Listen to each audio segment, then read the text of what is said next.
next set of stories from the field, we're going to hear from Mayor Todd Strange from Montgomery, Alabama. So please welcome Todd Strange. Morning.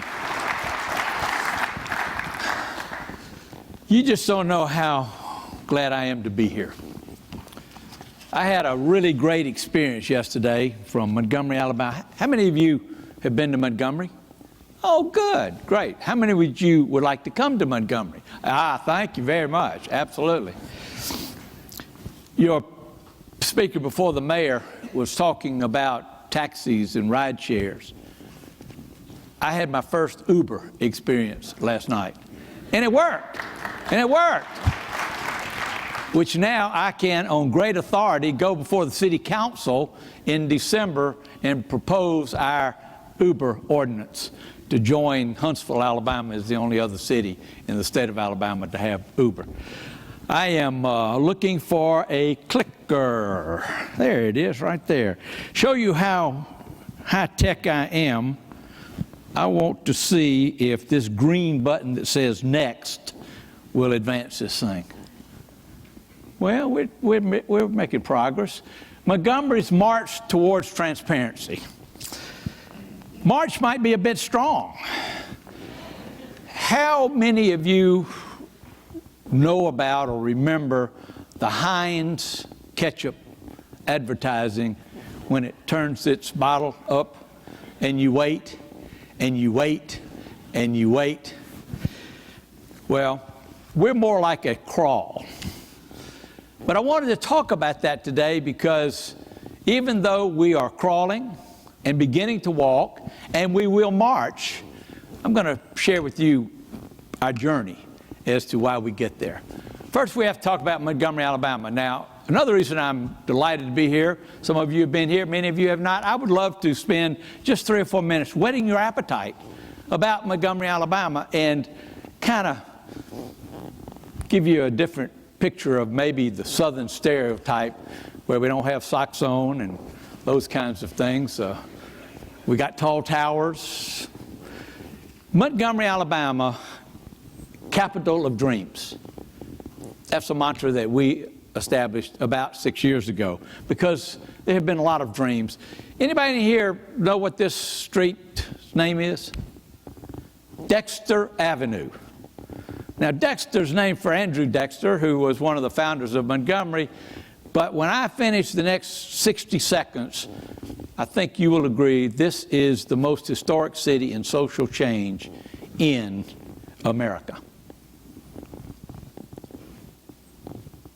First telegraph sent to fire on Fort Sumter that started the war of Northern aggression or the Civil War or whatever we call it today started right in Montgomery, Alabama, about 180 feet from where my office is. So we're first in Civil War. The next is first in technology, civil engineering. Can you imagine in 1886, I think it was, Montgomery, Alabama had the first electric streetcar in the entire United States of America, running the Lightning route, 1886. Anybody know what that is? That's the 1910 model of the Wright Flyer, Wilbur and Orville Wright. Yes, in Montgomery, Alabama, on Commerce Street at the corner of Commerce and Dexter, Wilbur was walking along, minding his own business, and ran into the president of the Chamber of Commerce, and the rest is history. Because the first flying school in all of flight was in Montgomery, Alabama. The first night flight in the history of flight was in Montgomery, Alabama, and they were eminently successful. They trained 4 pilots. Nobody got killed. They bankrupted in 6 weeks.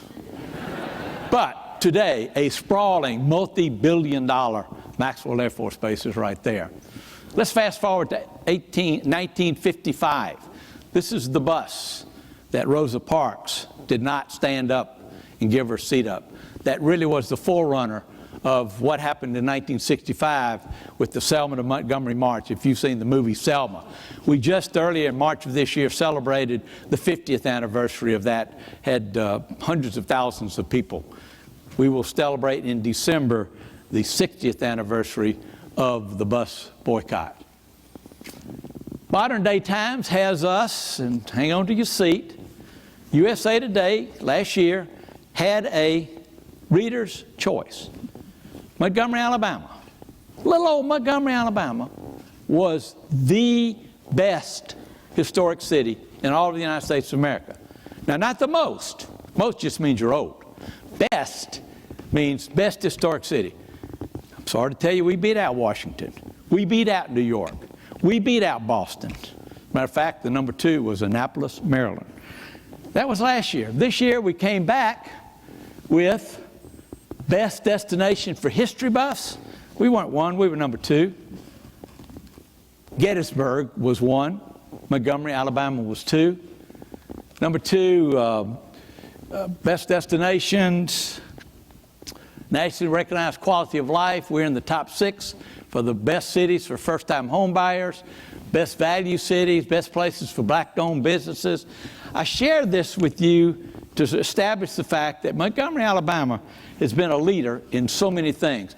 Biscuits baseball. Anybody ever heard of the Montgomery Biscuits? Yeah, right. Biscuits baseball. This is one of the best 3 baseball stadiums in the entire United States. Camden Yard, Riverwalk Stadium.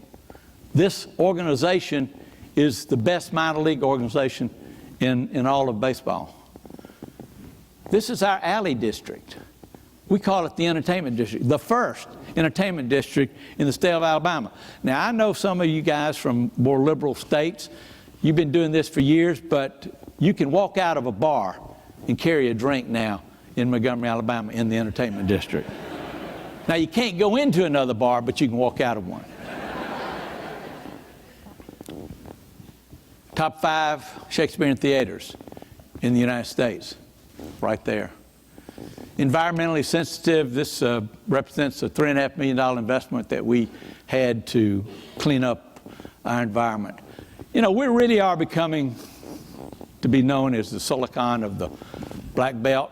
A lot of initiatives, a lot of high-tech initiatives, things that are going on right now. You know, somebody's going to talk next after this break. And by the way, I am the last thing before your break. It's not a cocktail break, but it's a break. The hackathons, the TEDx's. Yep, we have them in Montgomery, Alabama. We've actually stole about 4 or 5 people from Austin, Texas, to come to Montgomery, Alabama, and be a part of what we call MGM Revolution. We've got a new cyber initiative. Giga City, I think Chattanooga's going to be here. We've got a huge presence in the military information technology. We've got one of only 2 cloud computing centers in the entire United States. We've got one of 4 data centers in the entire United States of America. We've got tons and tons and tons of fiber. And so I asked the question about a year ago, what does it take to be a gig city? You know what the answer was? Marketing. Marketing. So we've been marketing like hell so that we can get to the cyber initiative that we will have first in Alabama.